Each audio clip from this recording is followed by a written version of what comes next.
당신은 지금 이 글을 읽으면서 자신도 모르게 주변 사람들을 떠나보내고 있을지도 모릅니다.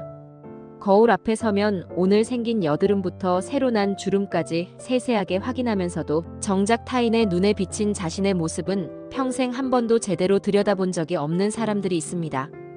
더 충격적인 사실은 이런 사람들이 자신에게 문제가 있다는 것조차 인식하지 못한다는 점입니다. 최근 진행된 한 대규모 설문조사에서 놀라운 결과가 나왔습니다. 자신이 사회성이 뛰어나다고 생각하는 사람 중 상당수가 실제로는 주변 사람들로부터 거리를 두고 싶은 대상 1순위로 꼽혔다고 합니다. 더욱 흥미로운 점은 이들 대부분이 자신이 왜 모임에 초대받지 못하는지, 왜 사람들이 자신과의 대화를 빨리 끝내려 하는지 전혀 이해하지 못한다는 것입니다. 지금부터 소개할 4가지 특징은 단순한 성격의 문제가 아닙니다. 이것은 당신의 인생 전체를 좌우할 수 있는 치명적인 신호들입니다. 혹시 이 중 하나라도 해당된다면 당장 오늘부터라도 변화를 시작해야 합니다. 왜냐하면 시간이 지날수록 주변 사람들은 당신을 더욱 멀리할 것이고 어느 순간 돌이킬 수 없는 외로움 속에 갇히게 될 테니까요. 첫 번째 신호는 자신의 반응이 과도하다는 것을 전혀 알아차리지 못하는 것입니다. 직장에서 있었던 실제 사례를 들어보겠습니다. 회의 중 누군가 가벼운 농담을 던졌습니다. 모든 사람이 부드럽게 웃고 넘어가는 상황이었죠. 그런데 한 사람만 갑자기 얼굴이 붉어지더니 목소리를 높이며 그것이 얼마나 무례한 발언인지 장황하게 설명하기 시작했습니다. 회의실의 공기는 순식간에 얼어붙었고 모두가 어색한 침묵 속에서 시계만 바라보고 있었습니다. 정작 당사자는 자신이 정당한 지적을 했다고 생각하며 당당한 표정이었습니다. 이런 사람들은 상황의 온도를 읽지 못합니다. 주변 사람들의 미묘한 표정 변화, 뒷걸음질 치는 몸짓, 시선을 피하는 행동 같은 사회적 신호들이 그들에게는 전혀 감지되지 않습니다. 마치 다른 주파수로 설정된 라디오처럼 같은 공간에 있어도 완전히 다른 세상에 살고 있는 것처럼 보입니다. 카페에서 목격한 장면이 있습니다. 한 커플이 조용히 대화를 나누고 있었는데 옆 테이블에 앉은 사람이 갑자기 그들의 대화에 끼어들며 자기 의견을 펼치기 시작했습니다. 처음에 커플은 예의상 미소를 지으며 대응했지만 그 사람은 무려 15분 넘게 일방적으로 떠들었습니다. 커플이 명백히 불편해하는 기색을 보이는데도 전혀 알아채지 못했죠. 나중에는 커플이 자리를 옮겨야 했습니다. 그런데도 그 사람은 태연하게 자기 일을 계속하고 있었습니다. 더 심각한 경우도 있습니다. 친구의 결혼식에서 신부가 아름답다는 칭찬을 하며 대화를 나누던 중 한 하객이 갑자기 자신의 결혼식 이야기를 시작했습니다. 그리고는 30분 동안 자기 결혼식이 얼마나 훌륭했는지, 드레스는 어디서 맞췄는지, 하객이 몇 명이었는지 늘어놓았습니다. 주변 사람들이 하나둘씩 자리를 뜨는데도 혼자서 신이 나서 떠들고 있었죠. 이런 사람들의 특징은 자신의 행동 강도를 조절하지 못한다는 점입니다. 작은 실수에도 격렬하게 화를 내고 사소한 지적에도 과도하게 방어적으로 반응하며 단순한 의견 차이를 마치 전쟁처럼 대합니다. 문제는 본인은 전혀 과하다고 생각하지 않는다는 것입니다. 오히려 자신이 정당하고 솔직한 것이라고 믿습니다. 어느 동호회 모임에서 있었던 일입니다. 간단한 회비 인상 안건을 논의하는 자리였는데 한 회원이 마치 국가적 중대사를 다루듯 목소리를 높이며 반대 의견을 주장했습니다. 다른 사람들이 차분하게 대화로 풀어가려 해도 계속해서 테이블을 치며 강하게 주장을 반복했죠.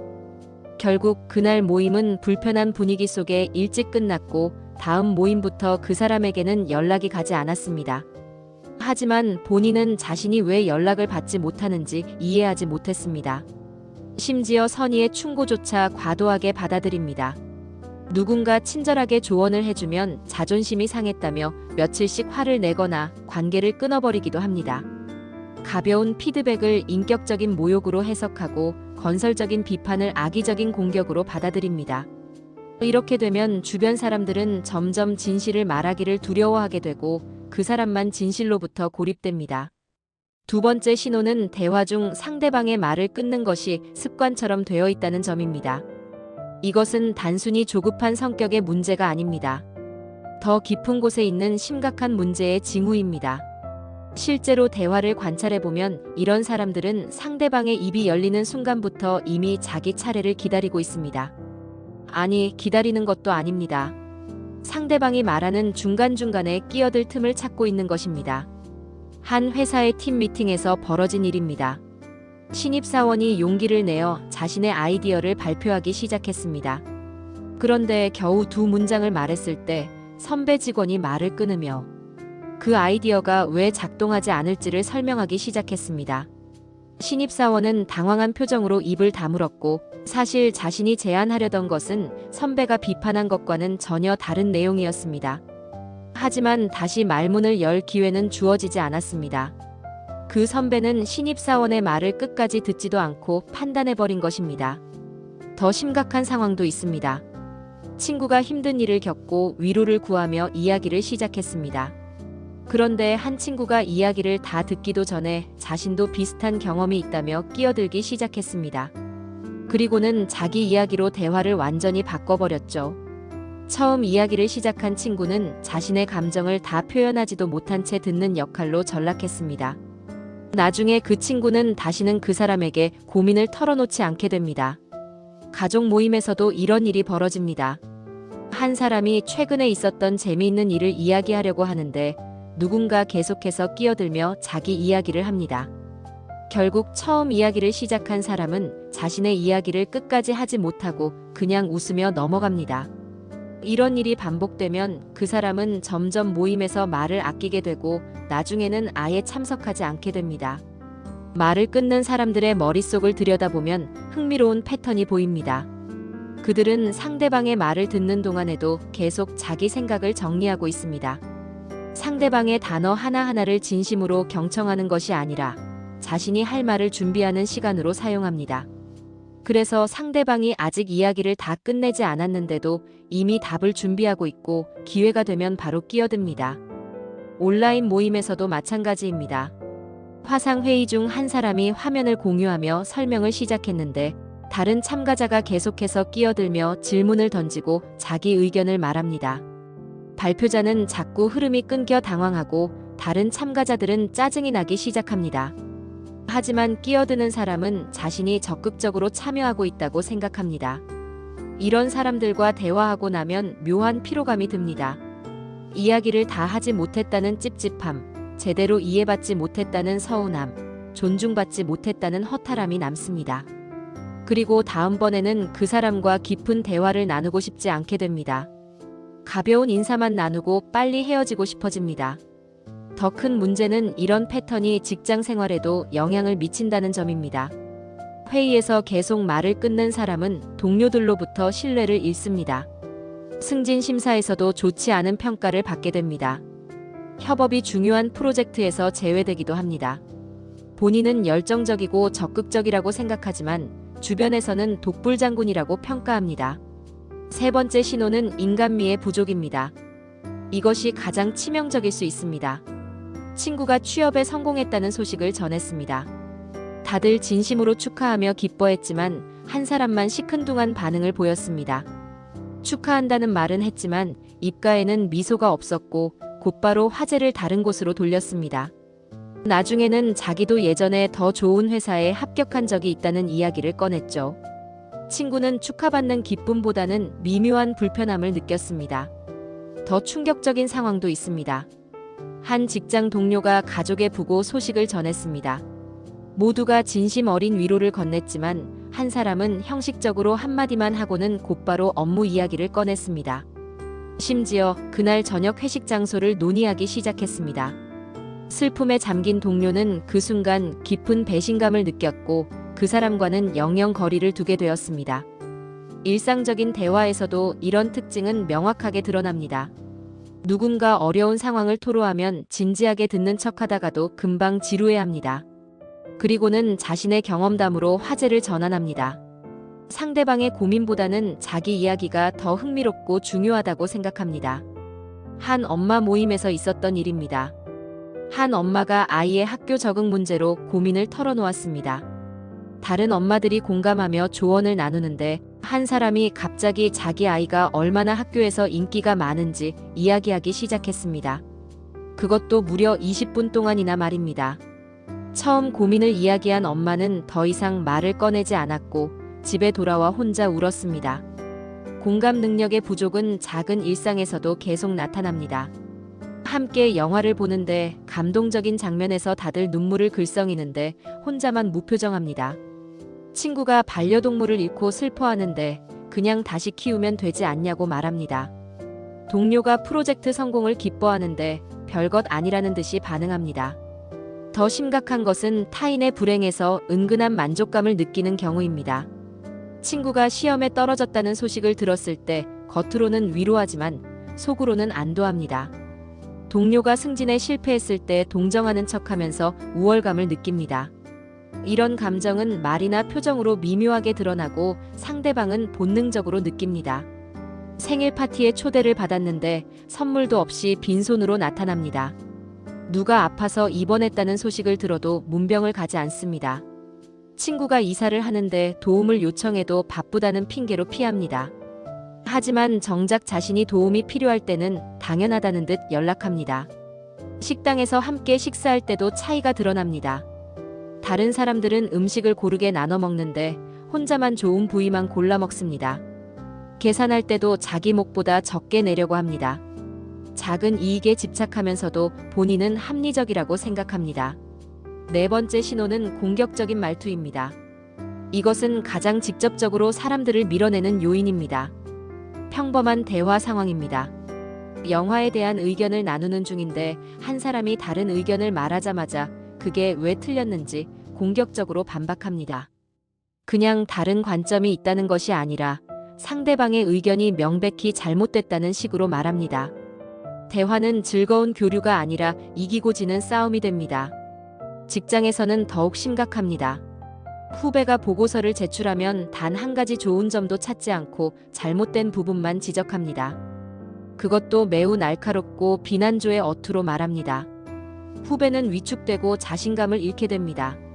나중에는 그 선배와 일하는 것 자체를 두려워하게 됩니다. 가족과의 대화에서도 마찬가지입니다. 배우자가 요리를 해오면 맛있다는 말 한마디 없이 간이 왜 이러냐고 지적합니다. 아이가 시험을 잘 봤다고 기뻐하면 칭찬 대신 왜 만점을 받지 못했냐고 묻습니다. 부모님이 조언을 하시면 잔소리라며 짜증을 냅니다. 친구들과의 모임에서도 분위기를 망칩니다. 누군가 최근에 구매한 물건을 자랑하면 그것의 단점을 늘어놓습니다. 여행 계획을 이야기하면 왜 그런 곳을 가냐며 비판합니다. 취미 활동에 대해 이야기하면 시간 낭비라고 말합니다. 모든 것에 부정적이고 비판적입니다.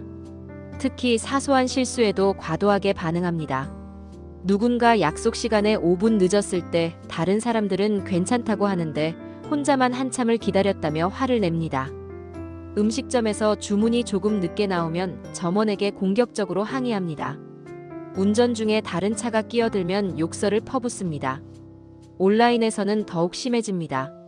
댓글로 다른 사람의 의견을 공격합니다.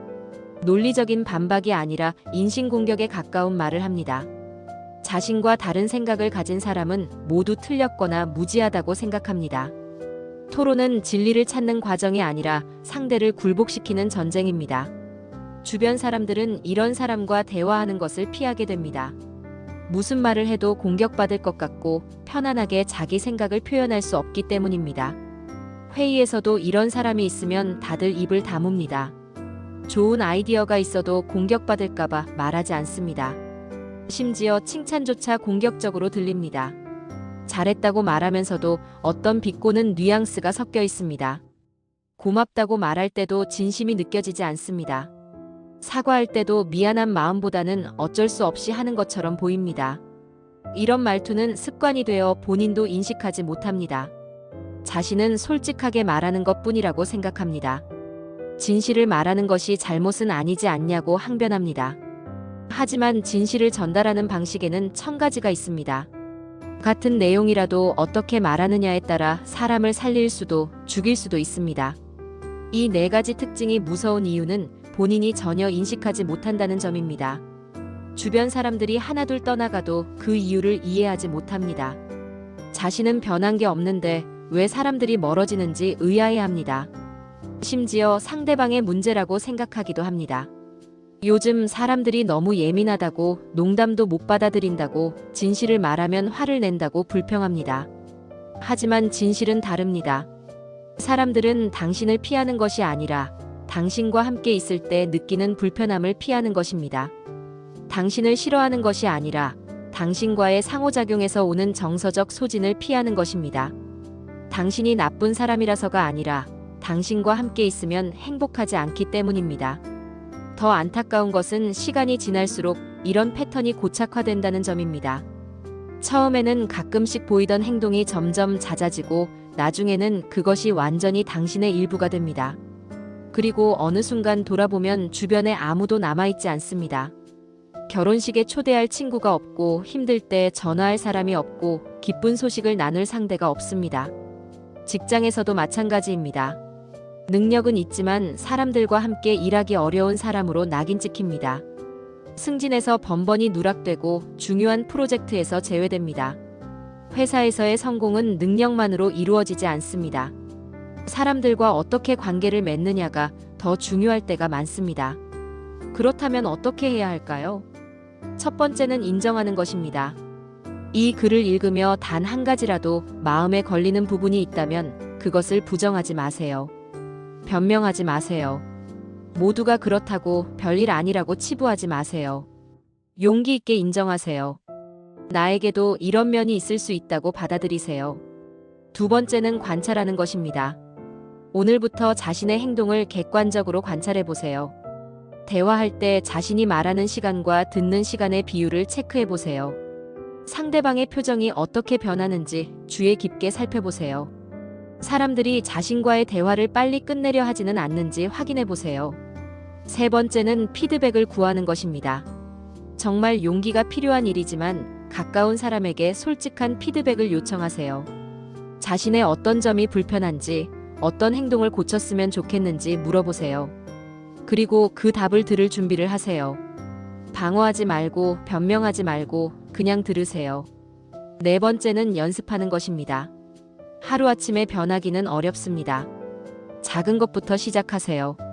오늘은 누군가와 대화할 때 말을 끊지 않겠다고 다짐하세요.